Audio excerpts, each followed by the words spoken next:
This time last year, who was with us last year this time in Washington, D.C.? So it's hard to remember now, but at this time, on this very day, when we held the summit in D.C., the government shut down for over 2 weeks. To our great relief, it reopened on the very last day of the summit, which was the same morning that we met with Secretary of Commerce Penny Pritzker. With the government once again open for business, Secretary Pritzker has been putting her many talents and decades of business experience to good use on a mission to really help American businesses succeed. Now, in a conversation with Nina Easton, she'll share her insights and her approach to the very big job of serving as America's top CEO. Please welcome Nina Easton and Secretary Penny Pritzker.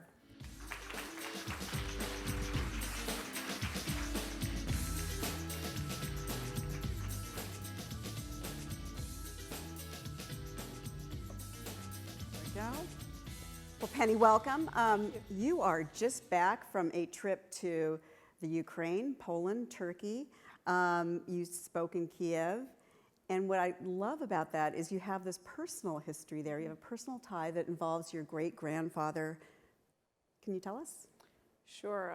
We just did a trip to Ukraine and then Poland and Turkey. And in Ukraine, I was meeting with the president and the prime minister to talk about the need for them to address their economic crisis as well as their obviously military crisis or sovereignty crisis that they're facing.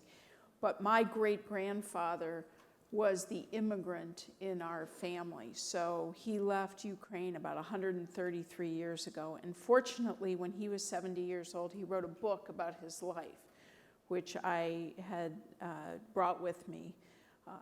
And the story, what's so interesting about the story of him as an immigrant, and they were very poor. The family had a grain store, which I gather you can go to the square and see where it was. I wasn't able to go and do that because it's several hours outside of Kyiv. But it was really my great-great-grandmother was the one who said we have to leave.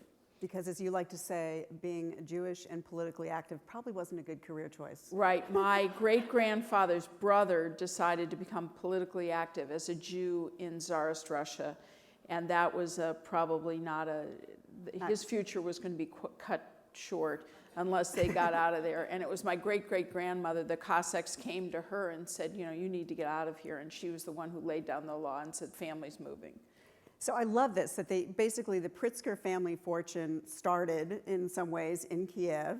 And you have these two lives. You're the Secretary of Commerce, but you are also part of this illustrious family. You all know the Pritzker family from Chicago, founder of the Hyatt hotel chain. But you hate the term heiress. Tell me why.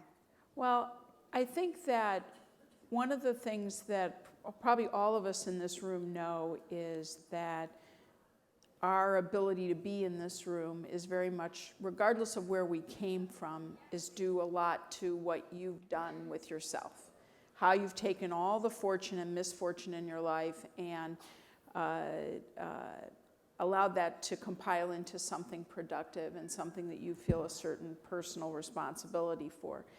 And I think that two issues I have with the word heiress is you never hear or see a man written about as an heir. So I think it's a form of sexism. And the second is, I think it's an easy word to use, and it overlooks personal will and accomplishment and desire. And what we ought to do is be grateful, which is I am grateful and always been grateful for the legacy that I've had the ability to build upon. Right. You know, the fact that my family, and I said this to President Poroshenko, I said, what I want to do is help you turn around your laws and your systems so that families like mine don't have to leave Ukraine to find success, but instead want to stay there. Right. And so for me, a lot of what motivates me in my job, in this job, is trying to build upon all the good fortune that I've had to really give back to our country and, frankly, to help other countries create an economic environment where you all can take your goods and services and products and sell them successfully there. And the word heiress also overlooks, in my mind, resilience. And one of the things that I think Fortune readers have come to learn about Penny Pritzker in the past year, we did a profile on you earlier this spring, we've come to learn that your story wasn't of pampered heiress. You moved to California. Your dad was building the Hyatt hotels, buying motels from, I love these like, low-slung two-story motels and turning them into Hyatts. You were living in Palo Alto, being part of the Hyatt expansion, and it was an incredible life. And then at age 13, what happened? Well, unfortunately, my father passed away of a heart attack, and so that life of being a child in a family, an entrepreneurial family, where I don't know what it's like at your dinner table, but at our dinner table, it was the conversation was the business and what was happening. It was a family affair. I used to go to the office with my dad on the weekends. I'd play. I'm dating myself. I'd play on the adding machine while he made. I tell my children that, and they really have no idea what I'm talking about. And he'd talk on the phone, and the office was probably a third the size of this room, and so. But that's what entrepreneurship's all about, and growing up in that kind of environment was really inspiring to me. And frankly, I learned from both my parents the joy and the excitement and the fulfillment that can come from building something. And so that's always been an inspiration. And your mom was very much involved in the building of the business, and your dad dies. He's only 39 years old. It was hard on your mom. Well, it was. Unfortunately, my mother was a housewife in the late 50s, early 60s, and in the 60s. And frankly, she was really smart. She went to Radcliffe. She was really capable. I think if she was born in a different era, her trajectory would be different. But she was a corporate wife. And when the corporate was gone and the husband was gone, she really had trouble figuring out her role in life. And so it was, unfortunately, she passed away 10 years later. And you were only 23 years old, yeah, correct? And it was, I saw, what I learned from all of that was really self-sufficiency and the need to, frankly, have my own career and my own identity. And it's not that I don't love my husband. I have a fabulous husband, and we have 2 great kids, and I've loved being a mom. But also, I think that one of the great things that all of us have is we have our identity. And our identity is wrapped up in more than just being a spouse or being a mother. And I think what I saw in my own family life was that the women's identity was really subsumed by the men. And so the opportunity to not just build businesses, but also, frankly, have the opportunity to represent your country around the world and around the country is an amazing opportunity. So at age 23, you had lost both your parents. You had a big hand in raising your younger brothers. You talk about going to parents' weekends when you were at Harvard, going to parents' weekends for your brother and so forth. And I'm going to skip ahead, but one of the moments of resilience I saw in this story was you decided to run the Ironman. Well, not run, do the Ironman in the 1980s when not a lot of people did that in Hawaii. How was that important to you? Was that an important kind of therapy? Well, what I would say is that I had a friend of mine who had done triathlons and had done the Ironman, and I just thought that was the most amazing accomplishment. And I'm a pretty willful person. Really? And so I decided, okay, I think, I can train, I could do this. And so it was a wonderful, particularly I was in my last year of graduate school. I went straight through undergraduate and then did law school and business school. I was in my 4th year of graduate school and decided, okay, I'm going to finish graduate school and I'm going to train for this thing, because then I was going to I moved to Chicago where my family was, the rest of my extended family, and so I figured, okay, here's my window, I could try and do that. And I had a moment interviewing the secretary earlier this spring, and I asked her how many marathons she had run, and she had to stop. She couldn't remember. She's Well, run so many. I'll tell you what I thought about the triathlon. How dumb of me, right? There were 1,000 people doing the Ironman in 1985. Today, there are 200,000 worldwide. What a brand, Wow. right? Think about the brand. Oh, yeah, the branding, yeah. And I'm thinking to myself, okay, how stupid is this? I participated in a sport and I didn't think about the following things. There were no clothes, right? There was no, all the clothes you needed to do the sport didn't exist. You had to go out and have them made. So, what was I thinking not to think that's a business opportunity? 2 is, what a great brand. It was owned by an ophthalmologist. Why, how about taking that global? There was just many things that now I look back and say, okay, it was a great sporting experience, but also what a missed business opportunity. Yeah.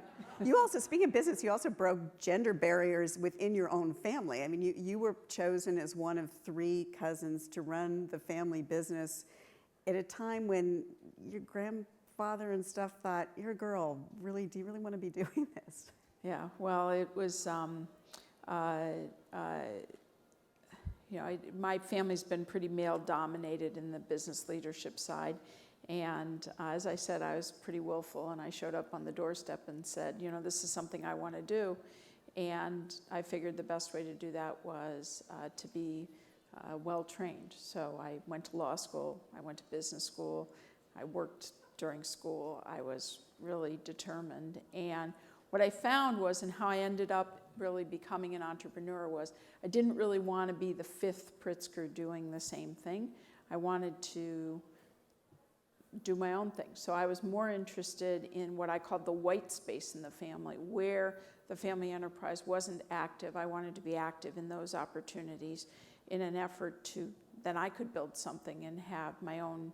Even if it was smaller, it was something I could lead. And that's how I ended up starting businesses. And it's been an extraordinary ride so far. And you should all know that she started senior housing, or upscale senior housing, at a time when nobody was thinking about that. I mean, that was one of many, many businesses you started. Yeah. I want to turn to your work now as Commerce Secretary, because we're running out of time, and I want to get questions from the audience, because Penny, you've been to 25 countries? Yeah. And since you've taken office, so it's a year and a half at the most? Yeah, not even. And so you have a good sense of what is going on for American companies as you go into these other countries and try to open markets for exports and investment. We were having an interesting conversation earlier about China. Yeah. Should American companies be concerned about what's happening in China?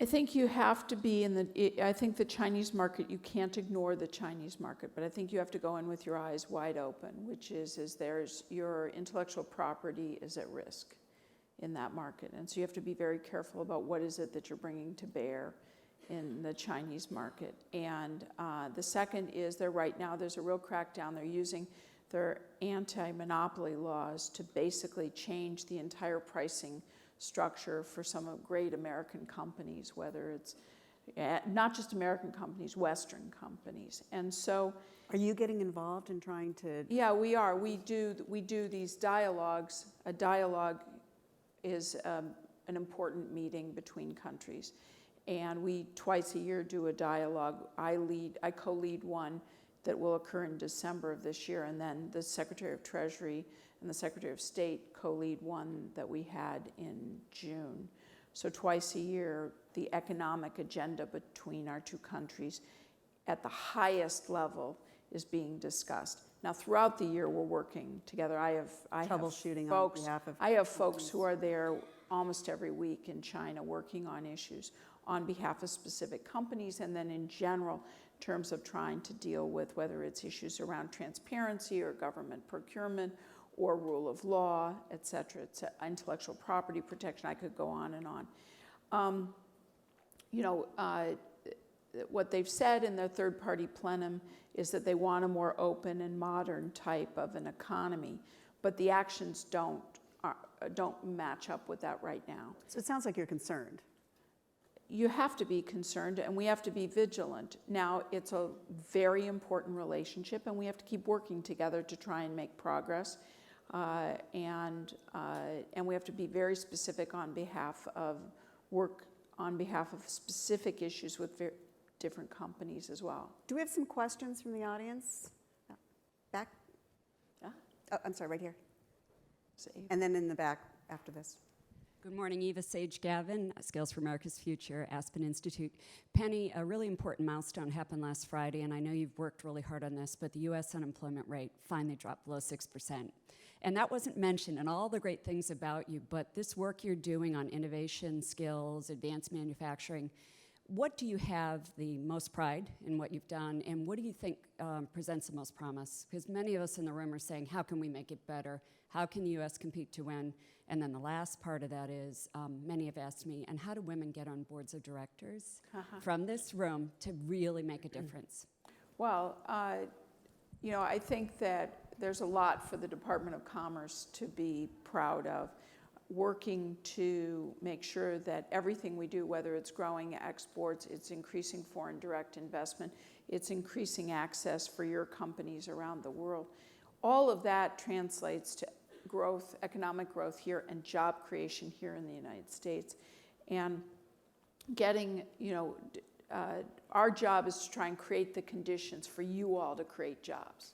And so to have a situation where unemployment is down at 5.9%, GDP growth is, I think, 4.2 or 3% at least, and that we've had the greatest, we've created more jobs in this country than Europe, Japan, and the industrialized world has, or the developed world has combined in the United States. So it's really, and we've done that without creating bubbles. The market, if you look out at our economy, it's strong. It may not be as robust as somebody wants in one place or another, but it's strong in a broad set of sectors. We have a housing market that's come back. Manufacturing, for the first time, we're not only creating additional manufacturing output is growing in the United States. We've created the private sector, meaning you, have created 700,000 jobs in manufacturing since 2009. This is the kind of growth that is really, we can continue to build on. And it's not got huge fragilities in it. Right. And so for me, I think that's really important. So we have one question in the back, and then Warren's going to ask a question. I'm going to give you a heads up on it. Mary Meeker at Kleiner Perkins. That was my question, but I want to ask one more. And what is one of the things you've learned, or perhaps we as Americans should be proud of, about how our states compete with one another and how the states innovate and bring businesses in? And it's sort of a source of strength that I think is somewhat underappreciated for America relative to other countries. One of the places that we partner with the states is in something called Select USA. So President Obama, for the first time, called for a federal effort to attract foreign direct investment to the United States. Each one of your states has an economic development office that is out trying to attract businesses to their state, foreign businesses from outside the United States. And to give you an idea, about 5.6 million Americans every day wake up and go to work at American subsidiaries of foreign corporations. And those companies pay good wages. So they're among some of the highest paying wages in the United States. So this is a growth opportunity for the country. And obviously, if you look at what we were just talking about, respect for rule of law, the amount of investment that we do for R&D in this country, the abundant and low-cost energy that we have, the transparency we have in governance, and frankly, our really fantastic workforce. The United States is today considered by A.T. Kearney the most attractive place in the world to invest.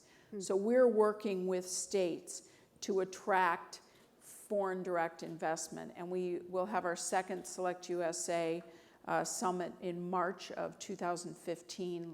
Last year, we had about 600 companies from around the world come, and we bring together all the state economic development officers, plus we put together across the federal government representation to help companies navigate if they want to come to the United States. So we work closely with the states. That's great. Warren, do you have one question you want to ask quickly as we wrap it up? Here's Mike right here.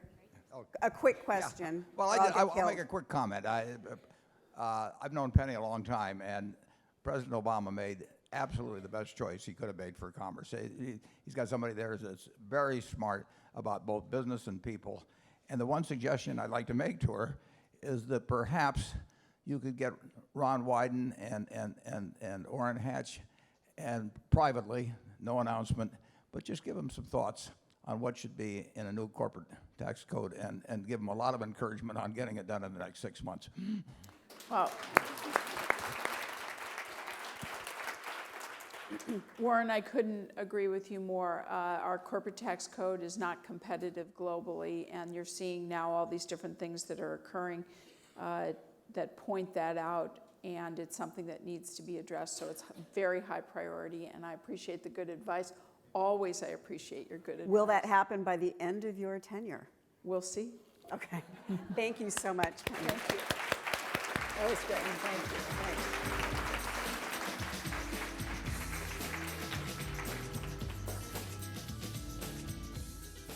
Well, for our